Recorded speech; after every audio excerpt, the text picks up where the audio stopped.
Welcome to Childcare Conversations with Kate and Carrie. Okay, so today we've got a dude on the podcast. You know, there's some dudes in the industry and we love having them on. And today that guy is Jared Hall, who is the CEO and founder of IntelliKid Systems.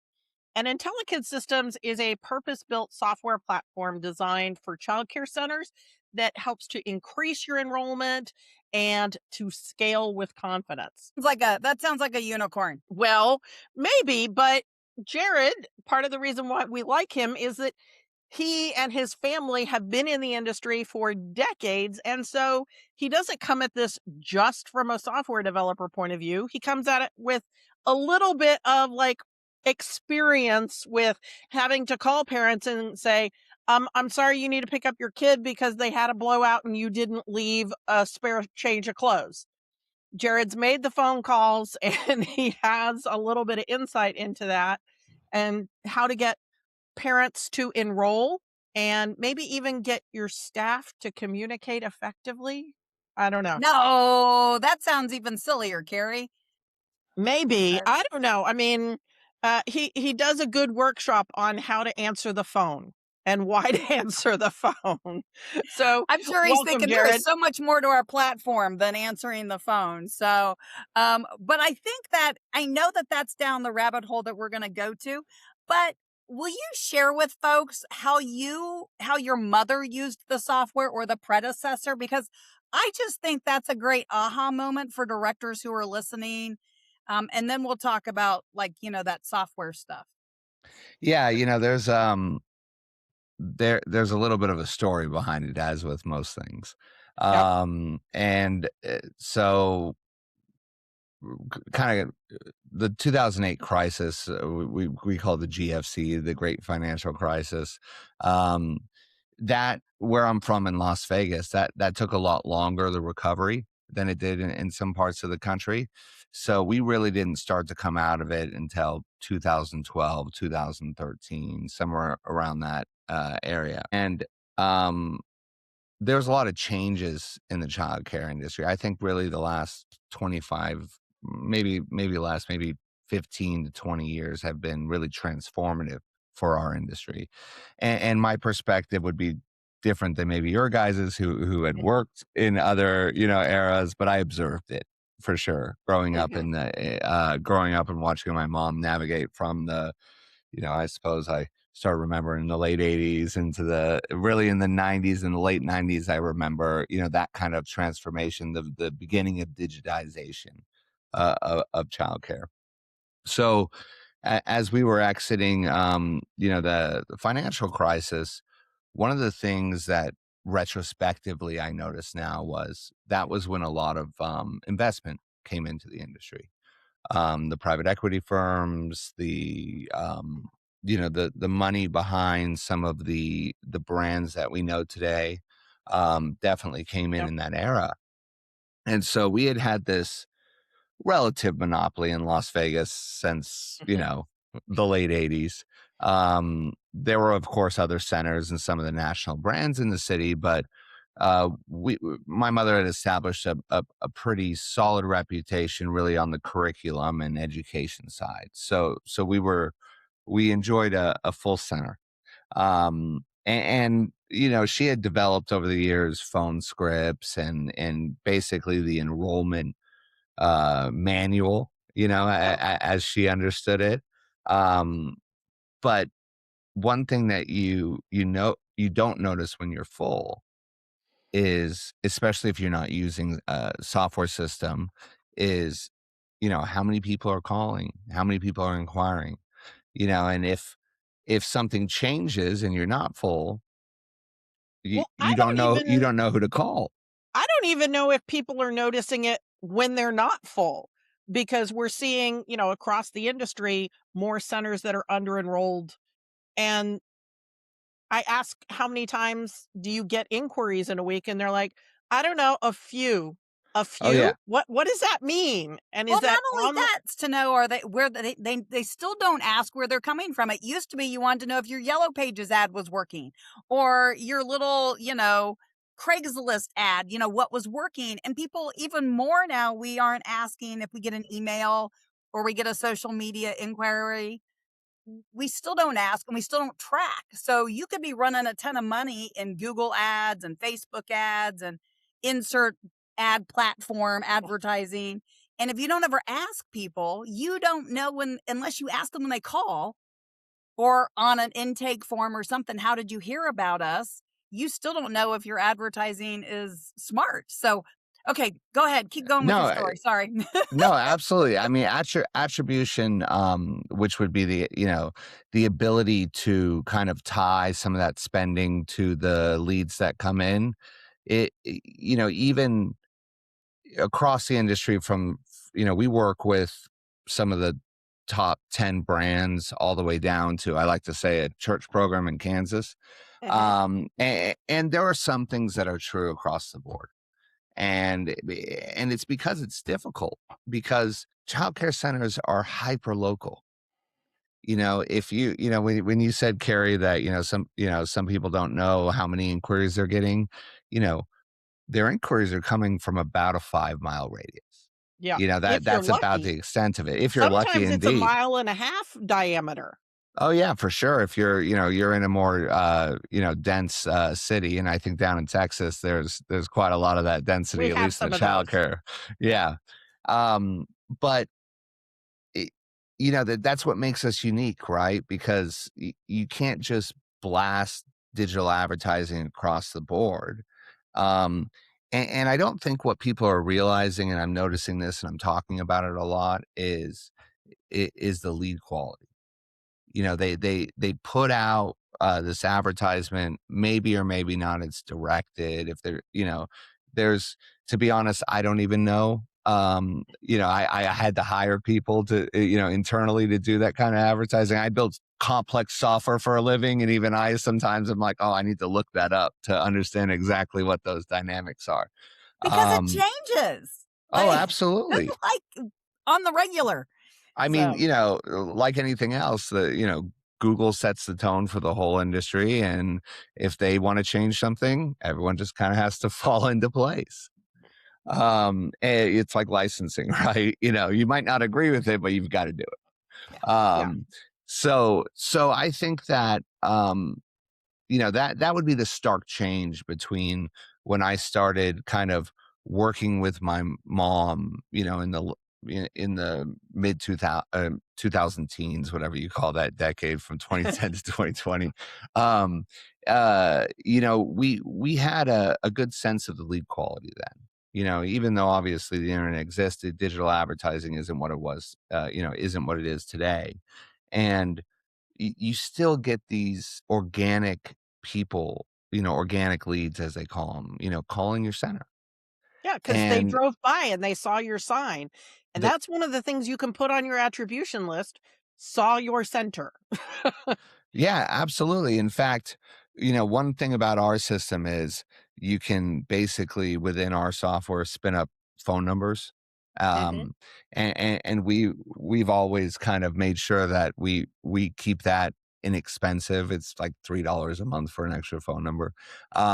Because that's the easiest way to tell, if you put a billboard up, put a different phone number on it. Anyone calls that number, there's only one place they could have seen it. Yeah. And the the when someone picks up the phone to call you, that takes more purpose than clicking on an ad on Google. I was surprised, as we built the company, and we've got quite a good cross section of the whole industry, with both enterprise and small centers. And I was surprised over the years that the distribution of leads is still weighted towards phone calls. Yep. Everyone's putting on, it's something to do with what our industry does. I have 2 preschool age children, or one's in kindergarten now. The other one is still preschool age. And, the, you make a phone call. You want to know that someone's going to answer the phone because you're about to give them your child. Yep. And so it frames it differently. And I think that and I know that, we had seen each other at one of the talks that I did that was heavily centered around phone calls. And I think that's why I talk about it so much. You know, as a software company, you would think that I would be all about, digital and, oh, just connect this and click a button and everything will be done for you. And there's a lot of that kind of noise in our industry. And my perspective is we try to build the best tools that we can, but and try to make it efficient, for directors who are busy in the chaotic environment that is the front office.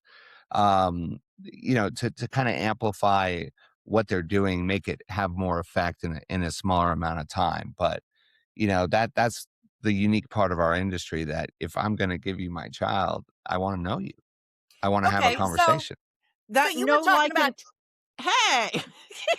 I was trying to take us back to my question. Is I wanted to hear him tell the story about his mom making people listen to the phone calls. Okay, I'll Yes. do that All in a right. second. But first, I want to just say it's the know, like, and trust factor. Okay, now you can go back and turn it back, because we talk about What? know, like, and trust in marketing all the time. Yes. So essentially, once we during that era, we had a lot of competition come into our city, and my mom calls me. I was living overseas at the time, and she says, you know, I think you need to come back and look at this. We're not enrolled to where we usually are, and that's a problem. And so I got on a plane, and it it goes back to what you were saying, Carrie, about not knowing how many inquiries we had. I don't think I don't think the competition changed the number of people inquiring at our centers. I mean, we were still the most well-known brand in the city, right? I, Hmm. I think that the difference was we weren't used to selling. And when there's another sale, when someone is trying to tell that parent why they're better, or at least why that child should come to their program, I think that immediately changed the balance of what we were doing. The And that number framed pretty much everything that I did for the last decade from that one observation. Yeah, because I mean, the number of directors and owners who say, "No, no, no, I don't. I'm not. I can't sell anything.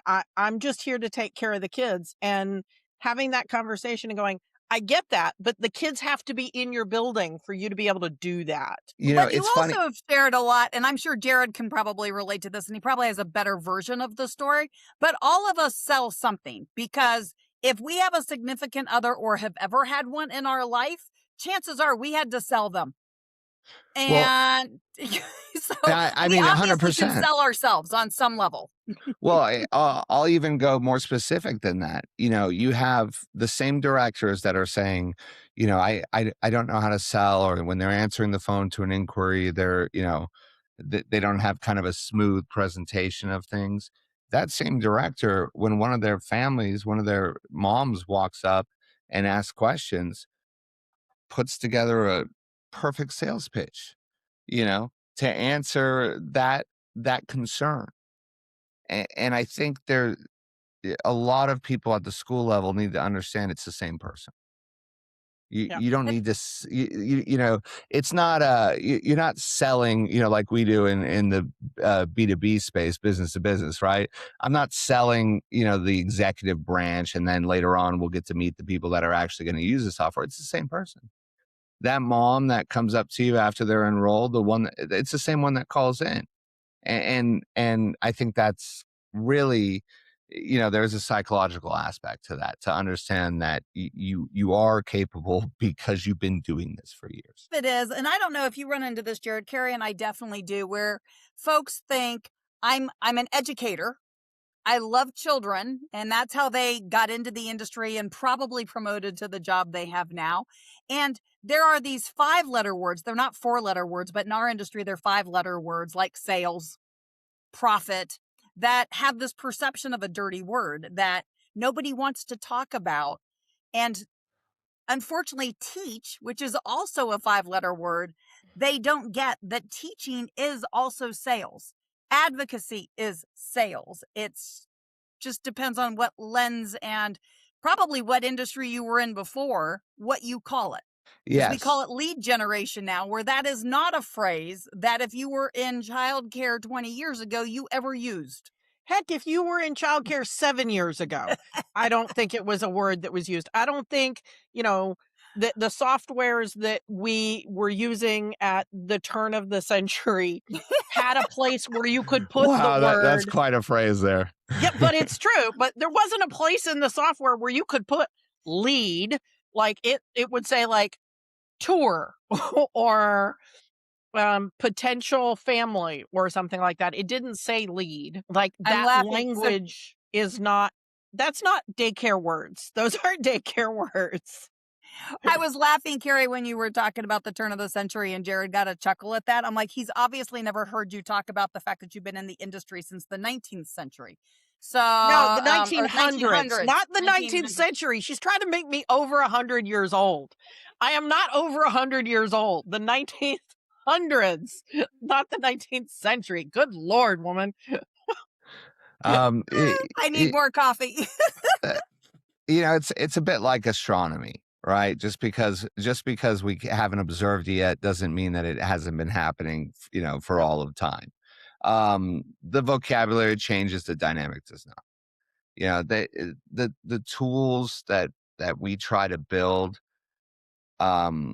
education's at the root of everything. There's two types of salespeople. There's salespeople that are trying to sell a product and salespeople that are trying to sell a goal.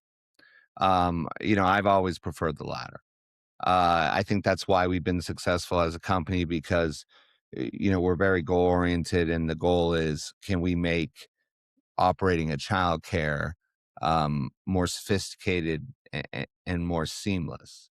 One thing that I talk about my mom a lot because I use that as the credentials I have for why I can speak about these things. Mhm. And one thing that she she said to me before, and I say a lot is, what is your director's job? And what she would answer to that is to guarantee the quality of your program, to look after that. And when a parent calls in or inquires in a web form, a lot of them are in their 20s. A lot of them are, finding childcare for the first time, or maybe finding, childcare education for the first time. And so really, it's an education process. You want to, one thing that drives me nuts, and I talk to my clients about, our system, allows you to basically do any content that you want. You make it your own. We don't try to enforce a process on how you manage your leads, more just give you a tool set to be able to communicate. And I look through, on calls and everything, I look through some of the content they put out. And again, there's this divide between what the childcare marketing layer is doing a- and what we're really doing in childcare. And one thing that I notice the most about some of the outbound communication is there's no questions. I mean, there's no questions at all. Why are you not asking about the child? Why are you not creating a conversation? And especially, depending on what organization you work for, you might not have control over what's being sent out, right? But you do when you Yep. pick up the phone. You do when you pick up the phone. You can have that conversation. So let's talk a little bit about auditing the communication. Since that's kind of where we were going. It was not what was in my head, but was what was in Kate's. So we'll go with Kate's brain today. So how can the owner or the director like really pay attention to what they're saying on a phone call and what other people on the team are saying on a phone call or an email in response to somebody who is looking for care? Because if you're under enrolled, this is where we have to address the issue, right? Absolutely. And so software like mine, there's a phrase for it. It's called systems of record, right? We have one thing that we did, in the very beginning architecture of building the product is you can't delete anything. you can click delete and it goes into a deleted area, but nothing is ever gone. Another thing, as we're just kind of going through, I go, I'm working with clients, and we go to the deleted lead section, and I see, families that have been deleted. Never delete a real opportunity. You can archive it, but you know, there's always a chance, if they're in your area, and we talked about it being hyper local, if they're in your area, that might be an opportunity down the road. And so having that system of record, being able to know, who called in, who scheduled a tour and then canceled, and who went through the process but then for some reason didn't end up enrolling. That's where you start to understand how you're doing, in the market compared to, a center a mile and a half down the road. It might also give you a look into how the neighborhood's doing, right? So, you've got to be able to measure over time, the ebbs and flows of interest in your center. And it sounds, a bit technical when you look at the reporting and you look at the percentage and the conversions and everything else.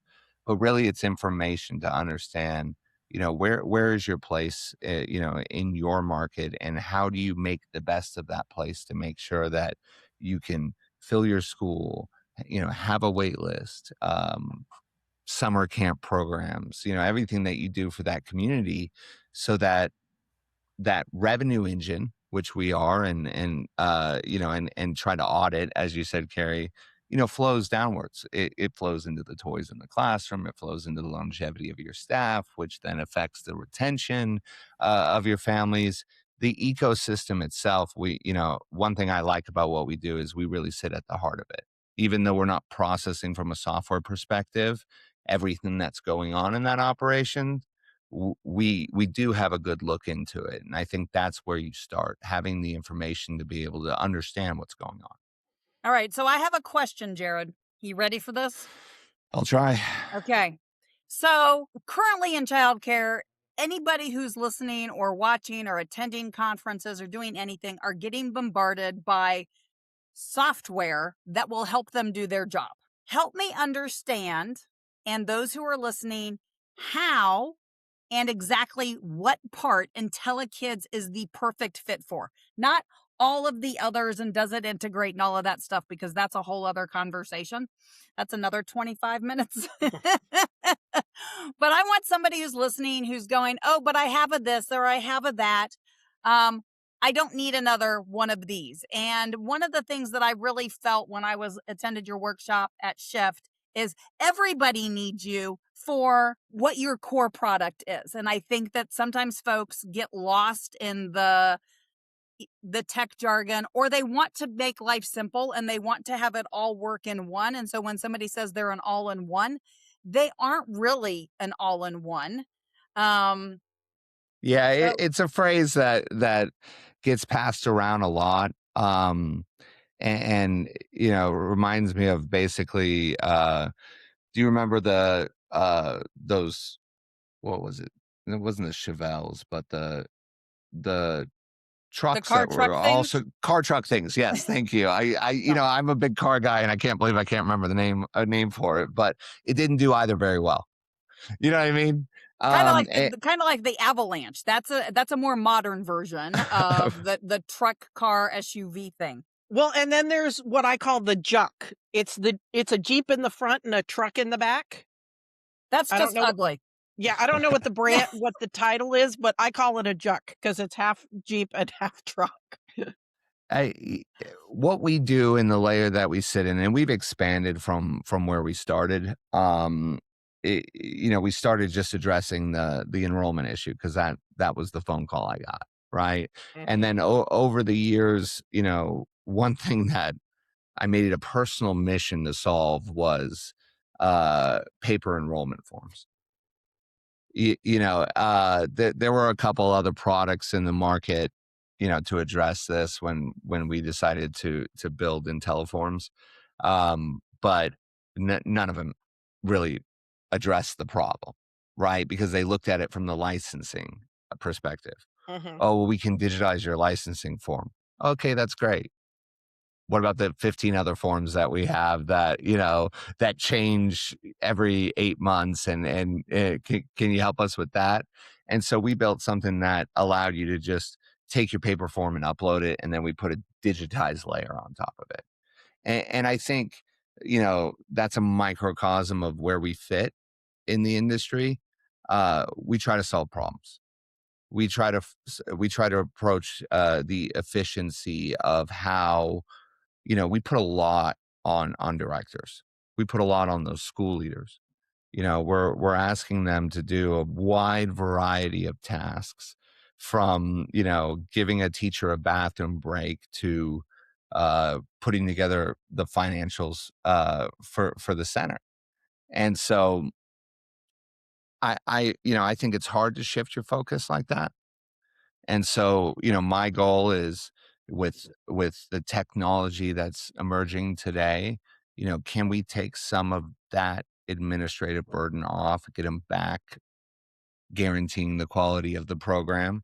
And we've done it, I think, pretty effectively in the enrollment side, really trying to make sure, because, you know, if you don't have children, you don't have a business. So that's the beginning of it all.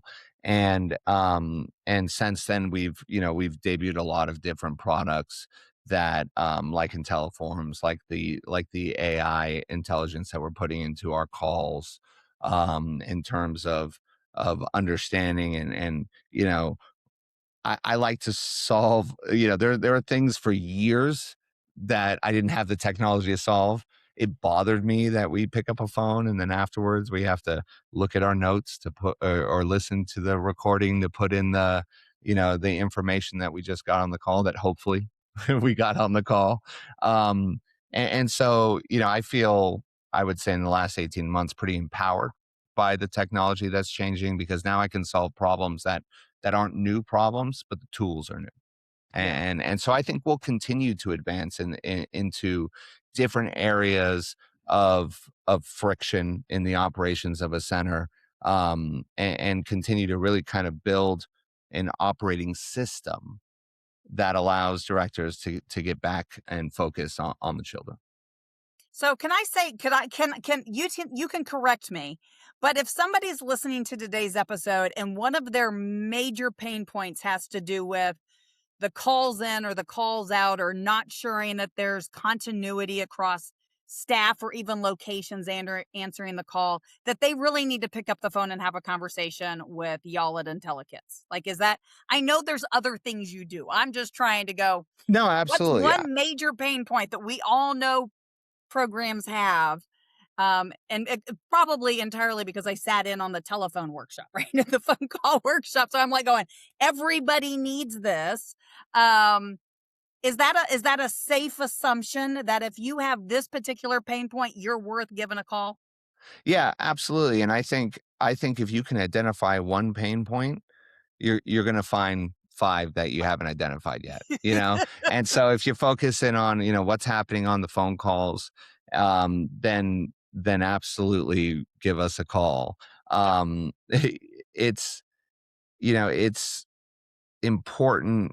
I, when we in the very beginning, when we introduced the call recording, a lot of our clients who would come in and go, "Oh, well, my directors aren't going to like that." They're gonna feel like we're listening to them. And when we first started with, the program that I built for my mom, that was also a concern, internally. And the way I've always approached it is, you can hear a smile on the phone. Yep. You can hear when someone is paying attention to the conversation or if they're distracted. And for me, the call recording aspect was always that unburdening of that director, to not have to be scribbling on the, while she's talking, going, uh-huh, yeah, to have more of a conversation flow, and then to be able to go back and say, okay, I need to listen to that again. I'll make my notes. I'll do it when things are a bit calmer. And if I get a phone call at 9 a.m. when families are coming in, that phone call is important. I can focus on the call and not have to do 3 things at once. I Yep. love that. I think I that's great. I Well, think so something that popped up in my head as you were talking was when you said, "Okay, if this is a pain point, you're gonna solve that one, you'll find other ones." Having had a medically complicated kid, the doctor wants to solve the most acute problem for you at that time. The thing that is causing you to have a 9 out of 10 pain. And however they have to treat you to get that handled, great. But then a good doctor, once the pain's under control, goes in and goes, okay, but what was causing that to have happened? And so if you're under enrolled, that is your acute pain. Once we get a couple more children enrolled, then you can start to look at what is causing that acute pain. And I think that's what you're talking about, let's solve one thing and then you're going to find other things that are issues, but let's solve the biggest pain point first and then look at what else you might need some support in. Yeah, and I think that kind of goes back to the system of record, right? Having the ability to look back when things are a bit calmer, when you can actually focus and try to solve, the problems. I always make a joke of saying, pour yourself a glass of wine, log in, and relax and kind of address some of the what's going on in your centers.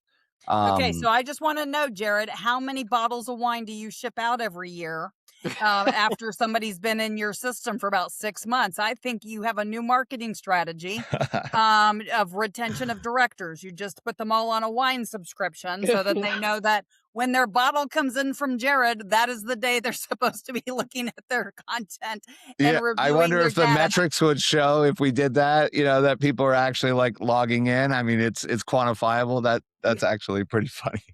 I think you've got a new A/B testing project going right there. If you need some help, I'll be happy to, help you recruit folks. So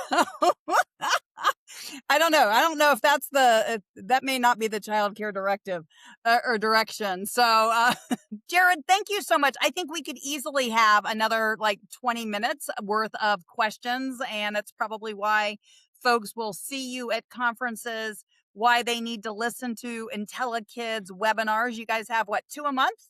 Roughly? Generally, yeah, at least one. Yeah, so IntelliKids offers training webinars on topics outside of just, do you know how to answer the phone? And you don't But need to be a client to attend our webinars. In fact, the IntelliKid Systems Academy is open to everyone. We put out a lot of this kind of thought work because, again, I think it's important that, people are able to work on their business even if they're not our clients. absolutely love that. Well, we appreciate you joining us for today's podcast. And if you would like to stay on our newsletter list, go to www.childcareconversations.com. We have 2 podcasts a week, which means that there are 2 newsletters a week. And we hope that you will join us in a few days. Thanks for tuning in. We love bringing you real talk and fresh insight from the world of early childhood education. Be sure to follow us on social media to stay connected and catch all of the latest episodes. And if you're planning a conference, training, or special event, Kate and Carrie would love to speak to your audience. You can learn more about their keynote sessions and workshops at kateandcarrie.com. If you learned something today, share the show and leave us a review below. We'll see you next time on Childcare Conversations.